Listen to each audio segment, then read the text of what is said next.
Hello dear student, my name is Lokesh Kumar. मैं आप सभी का इस यूट्यूब चैनल के माध्यम से हार्दिक स्वागत करता हूं। आज 1 जनवरी 2023 है, तो आप सभी को नए वर्ष की हार्दिक शुभकामनाएं। देखिए, आज के इस पहले लेक्चर में हम लोग क्लास 12th मैथमेटिक्स का सेकंड पार्ट पढ़ेंगे, जिसका फर्स्ट चैप्टर है समाकलन। क्या है? समाकलन। देखिए, समाकलन होता क्या है? इसे हम इंग्लिश में इंटीग्रेशन भी कहते हैं। इंटीग्रेशन। देखिए, समाकलन की अवधारणा क्या है, समाकलन क्या है? तो समाकलन को हम अवकलन के प्रतिलोम के रूप में पढ़ते हैं। हम ऐसा कह सकते हैं कि अवकलन के प्रतिलोम को या अवकलन के व्युत्क्रम को, उल्टे को, जो भी आप लिखें, समाकलन कहते हैं। या ऐसा भी कह सकते हैं कि समाकलन की संक्रिया या वह संक्रिया जिसके द्वारा, है ना, वह संक्रिया या समाकलन की संक्रिया द्वारा हम एक ऐसे फलन को प्राप्त करते हैं जिसका अवकलज दिया हुआ फलन होता है। कहने का मतलब समझिए, समाकलन की संक्रिया द्वारा हम उस फलन को ज्ञात करते हैं जिसका अवकलज हमें दिया हुआ होता है। जैसे आपको दिया है dy बाई डी एक्स, ठीक है, dy बाई डी एक्स बराबर साइन एक्स या कॉस एक्स। चलो साइन एक्स दे दिया, ठीक है ना, या आप कॉस एक्स मान लीजिए। और हम जानते हैं ये dy बाई डी एक्स, अगर आपको एक फंक्शन दिया y बराबर साइन एक्स, ठीक है, y बराबर एक फंक्शन दिया है साइन एक्स, तो इसका अवकलन क्या होता है? Cos x. अब इस कॉस एक्स के द्वारा पुनः हम साइन एक्स को प्राप्त करें, यह प्रक्रिया क्या कहलाती है? समाकलन कहलाती है। ये प्रक्रिया क्या कहलाती है? समाकलन। ठीक है, तो समाकलन। देखिए, इसका ये क्या है? अवकलन। ये क्या है? अवकलन। तो हम ऐसा कह सकते हैं कि समाकलन की संक्रिया द्वारा हम उस फलन को प्राप्त करते हैं जिसका अवकलज दिया हुआ फलन है। मतलब ये इसका अवकलज क्या है? हमें दिया हुआ फलन। इस फलन के द्वारा हम क्या करेंगे? पुनः इस फलन को प्राप्त करेंगे, और इसी पराक्रम को क्या कहते हैं? इसी पराक्रम को प्रत्यवकलज या पूर्वग या समाकलन कहते हैं। तो देखिए, हम जानते हैं पहले, सबसे पहले, कि अवकलन का यूज कहाँ होगा, समाकलन का यूज कहाँ होगा। जैसा कि हमने अवकलन में पढ़ा है फर्स्ट बुक में कि अवकलन का प्रयोग, ठीक है ना, अवकलन का प्रयोग किसी दिए हुए फलन के किसी बिंदु पर स्पर्शी खींचने के लिए, उस बिंदु पर प्रवणता ज्ञात करने के लिए, तथा उस निश्चित बिंदु पर, है ना, तथा किसी निश्चित बिंदु पर मान ज्ञात करने में अवकलन का प्रयोग करते हैं, और इसे हम दैनिक जीवन में भी यूज करते हैं। के लिए एक समीकरण दिया है 2t² प्लस 3t, ठीक है। अगर इसका हम समय के सापेक्ष क्या करते? अवकलन। समय के सापेक्ष क्या करते? अवकलन। तो ds/dt बराबर कितना हो जाएगा? 4t और प्लस 3। अब मान लीजिए कि हम t बराबर 1 सेकंड पर चाल ज्ञात करना चाहते हैं। कहाँ? t बराबर 1 सेकंड पर। तो क्या आ जाएगा? t के स्थान पे 1 रख देंगे तो हो जाएगा 4 × 1 प्लस 3, ठीक है ना। देखो, ds/dt को हम क्या कहते हैं? वेग। तो v से इसे लिख सकते हैं, सॉरी चाल कह देते हैं, तो v से इसको लिखा जाएगा। तो 4t, है ना, प्लस 3, इसका क्या हो गया? अवकलन। तो 4 × 4 = 7 मीटर प्रति सेकंड, ठीक है। अगर ये आपको एक दूरी के, है ना, दूरी का समीकरण दिया है, तो इसको समय के सापेक्ष अगर हम अवकलन कर देते हैं तो क्या मिल जाता है हमें? चाल, ठीक है। चाल को किससे लिखते हैं? v से लिखते हैं। अगर हम t बराबर 1 सेकंड पर इसका मान निकालना चाहे तो क्या आ जाएगा? 4 × 1 प्लस 3 बराबर कितना? 4 × 4 और 3 7 मीटर प्रति सेकंड। अगर दूरी का समीकरण दिया तो चाल निकाल लिए। वेग का समीकरण है, सॉरी विस्थापन का समीकरण है, तो समय के सापेक्ष इसका अवकलन करके हमने क्या निकाल लिया? वेग निकाल लिया। अब प्रश्न ये उठता है कि क्या हम इसकी सहायता से पुनः उसी बिंदु पर हम दूरी का अर्थात विस्थापन का पता लगा सकते हैं या नहीं? इसी प्रक्रम को क्या कहते हैं? समाकलन कहते हैं।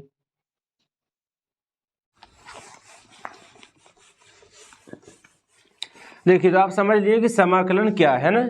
तो किसी दिए हुए फलन, है ना, किसी दिए हुए किसी एक ऐसे फलन को प्राप्त करना जिसका अवकलज दिया हुआ फलन है, उसे हम क्या कहते हैं, समाकलन कहते हैं। समाकलन क्या होता है, समाकलन अवकलन का व्युत्क्रम है। तो हम ऐसा भी कह सकते हैं कि समाकलन को हम क्या कहते हैं, प्रति अवकलज या पूर्वक भी कहते हैं। ठीक है, अब देखिए यहाँ पे कुछ एग्जाम्पल हम आपको दे रहे हैं। जैसे देख लीजिए, जैसे आपको दिया f(x) = x² + 2। दूसरा फलन आपको दिया है f(x) = x²। इस तरह से अगर आप इसका अवकलन करते हैं, ठीक है, अगर इसको y मान लिए तो हम ऐसा भी लिख सकते हैं, इसको dy/dx = 2x और ये हो जाएगा 0, तो हम इसे सीधा 2x लिख सकते हैं। अगर हम इसका अवकलन निकालते हैं dy/dx, तो इसको भी हम क्या लिखेंगे, ठीक है, अगर इसको y बोल दें तो इसे हम dy/dx भी बोल सकते हैं, बराबर क्या आ जाएगा 2x। तो देखिए इसका अवकलज भी 2x और इस फंक्शन का अवकलज भी क्या है, 2x है। तो हम यहाँ पर देख रहे हैं कि अवकलज में अगर हम किसी फंक्शन का अगर हम अवकलज निकालते हैं तो वहाँ पे जो भी कांस्टेंट होता है वो आपका अवकलज करते समय शून्य हो जाता है।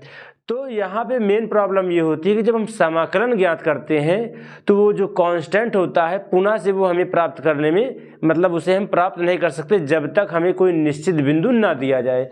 जैसे यहाँ पे x² है, अगर इसका पुनः से हमें क्या निकालना हो, समाकलन, तो समाकलन हम देखिए एक फार्मूला होता है समाकलन के लिए, आप x⁻n dx बराबर होता है x⁻n+1/n+1। देखिए इसको हम अगले लेक्चर में पढ़ेंगे फार्मूले से। सबसे पहले हम निरीक्षण विधि द्वारा समाकलन पढ़ते हैं। ठीक है, जैसे देखिए आपको दिया 2x, तो सबसे पहले हम जानने का प्रयास करेंगे कि ये 2x आया कहाँ से होगा। तो हम जानते हैं कि अवकलन में एक पावर कम होती है, इसका मतलब इसमें एक पावर ज़्यादा रही होगी जो फलन रहा होगा। तो हम इसको इस तरह भी मान सकते हैं f(x). देखिए ये ध्यान दीजिएगा, ये जो कैपिटल F(x) लिखेंगे वो आपका वो फलन है, ठीक है, जिसका देखिए ये वो फलन है जो आपको पूर्वक मतलब सबसे पहले दिया गया था। जैसे x² + 2, ये क्या हो गया, कैपिटल F(x), और ये जो निकल के आया है dy/dx, इसे हम स्मॉल f(x) से लिखेंगे। ये बात आपको ध्यान रखना है, ठीक है ना। तो जैसे कैपिटल F(x) बराबर आपको दिया है x² + 2, ठीक है।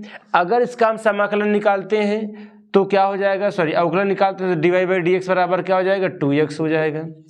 अब अगर पुनः से इसका समाकलन करते हैं तो हम क्या लिखते हैं, देखो इसे हम f है dy/dx f(x) इस तरह से भी लिख सकते हैं। अब देखिए हमने बताया कि एक समाकलन अवकलन का व्युत्क्रम है। तो देखिए समाकलन के लिए सबसे पहले आप ध्यान दीजिए, समाकलन के लिए इस साइन का यूज करते हैं और हम यहाँ पे लिखते हैं फंक्शन f(x) dx, जहाँ पर ये क्या है, समाकलन चिन्ह है, ठीक है, समाकलन चिन्ह है। ये आपका इंटीग्रेशन साइन है, ठीक है ना, जो x के बिगड़े हुए रूप की तरह होता है। इसका कोई विशेष अर्थ नहीं होता, बस ये है कि जिस फलन का समाकलन करना है उसके आगे हम ये साइन लगाते हैं। ये क्या है, समाकल्य है। जिस फंक्शन का हमें समाकलन करना होता है उसे हम समाकल्य बोलते हैं, ठीक है। और यहाँ पे ये जो लिखा है किसके सापेक्ष समाकलन करना उसको लिखते हैं, तो ये के सापेक्ष समाकलन, और ये x क्या है, समाकलन चर है, ठीक है ना। तो हम यहाँ पे इंटीग्रेशन का साइन लगा देंगे। तो अगर ये फंक्शन आपको इस तरह से दिया है 2x, तो यहाँ पे हम इंटीग्रेशन का साइन लगाएंगे और यहाँ लिखेंगे dx, और यहाँ इंटीग्रेशन का साइन लगा के दोनों तरफ हम dx ले लेते हैं, ठीक है ना। तो देखिए ये क्या हो जाएगा, कैंसिल आउट हो जाएगा आपका। तो यहाँ से बचेगा क्या, f(x). देखिए जब हम dy/dx और इंटीग्रेशन एक साथ लेंगे, क्योंकि ये इसका व्युत्क्रम है, तो ये दोनों एक दूसरे को कैंसिल कर देंगे। तो क्या बचे, कैपिटल F(x) बराबर 2x dx। अब देखिए कैपिटल F(x) क्या था, x² + 2 था, तो हम लिखेंगे इसे x² + 2 किसके बराबर में, तो इंटीग्रेशन 2x dx के बराबर, ठीक है। अब देखिए अगर यहीं पास फलन x² + 2 के स्थान पर केवल x² होता, ठीक है, केवल x² होता, तब भी क्या आता है यहाँ से, तब यहाँ पे x² आता है। लेकिन यहाँ पे जो हमने समाकलन किया था dy/dx, यहाँ तो 0 आ गया। अब यहाँ से अगर हमें नहीं मालूम, इस फलन को दिया ही नहीं है कि ये फलन कौन सा है, तो हम यहाँ पर 2 नहीं लिख सकते हैं। कहने का मतलब ये इसका समाकलन करेंगे x² आएगा, इसका समाकलन किया हमने तो x² + 2 आया। तो यहाँ पे एक बेस है ना एक कांस्टेंट जोड़ते हैं तो हम इसको सीधा से इस तरह से भी लिख सकते हैं। अगर हमें मालूम नहीं कि ये फलन किस तरह का है, मतलब इसका क्या कांस्टेंट है, तो हम यहाँ एक्स स्क्वायर प्लस सी लिख देते हैं, ठीक है ना। अब देखिए यहाँ पर 2x dx बराबर क्या हो गया, एक्स स्क्वायर प्लस सी। अब c यहाँ पर क्या है, तो c यहाँ पर एक कांस्टेंट है जिसका मान कुछ भी हो सकता है, ठीक है ना, मतलब कोई वास्तविक संख्या है। तो हम ऐसा भी लिख सकते हैं c बिलोंग्स टू r, ठीक है, c belongs to r, c का मान r में बिलोंग करता है, मतलब कोई भी वास्तविक संख्या हो सकती है। देखिए अगर c का मान 1 होगा तो यहाँ पर एक्स स्क्वायर प्लस 1 होगा, सी का मान 0 तो एक्स स्क्वायर प्लस 0 मतलब एक्स स्क्वायर, अगर 2 रखेंगे तो एक्स स्क्वायर प्लस 2, अगर 3 रखेंगे तो एक्स स्क्वायर प्लस 3 हो जाएगा। तो इस प्रकार हम देख रहे हैं कि समाकलन से हमें एग्जैक्ट फलन ना मिल करके, ठीक है, समाकलन द्वारा हमें एग्जैक्ट फंक्शन एग्जैक्ट फलन ना मिलकर उस फलन का एक पूरा परिवार मालूम हो जाता है, उस पूरे फलन का परिवार, क्योंकि हम यहाँ पर जैसे जैसे सी का मान बदलेंगे वैसे वैसे फलन में, ठीक है, फलन का मान बदलता रहेगा, मतलब एक परिवार के रूप में प्राप्त होगा। जैसा देखिए आपको ग्राफ से स्पष्ट होगा,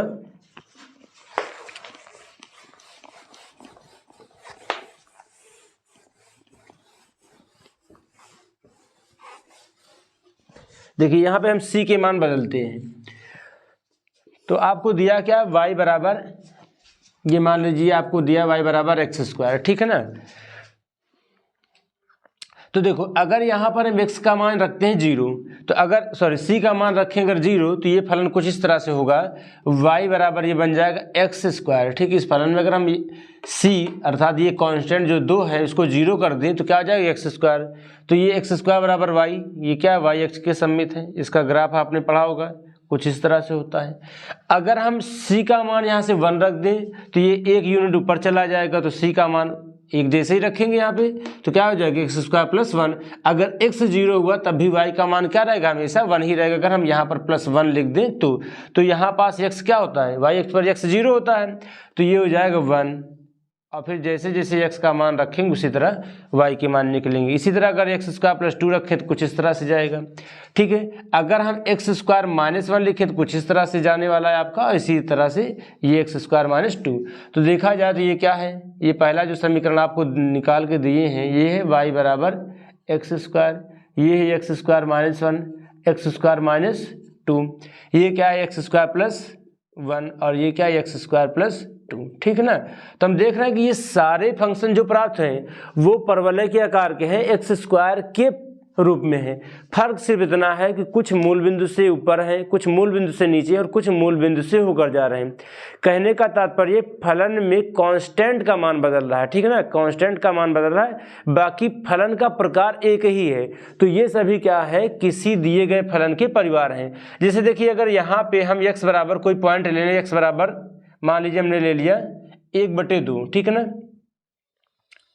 अगर आपने यहाँ लिया x बराबर 1/2 तो इन सभी फलन में आप x का मान रखिए, ठीक है ना। यहाँ से अगर हम इस पे से कोई मान लेते हैं, इस पे कोई स्पर्शी खींचेंगे तो ये सभी स्पर्शियाँ क्या हो जाएंगी, सभी स्पर्शियाँ इस पॉइंट पर समांतर ही होंगी।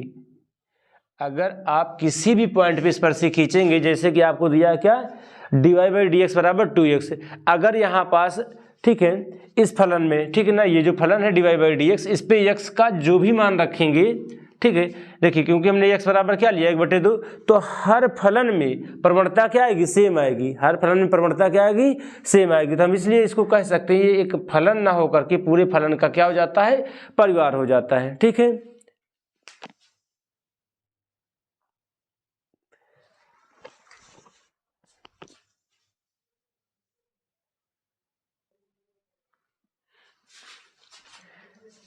देखिए वीडियो ज़्यादा लंबी ना हो इसके लिए आज की क्लास में यहीं तक रखते हैं। Thank you.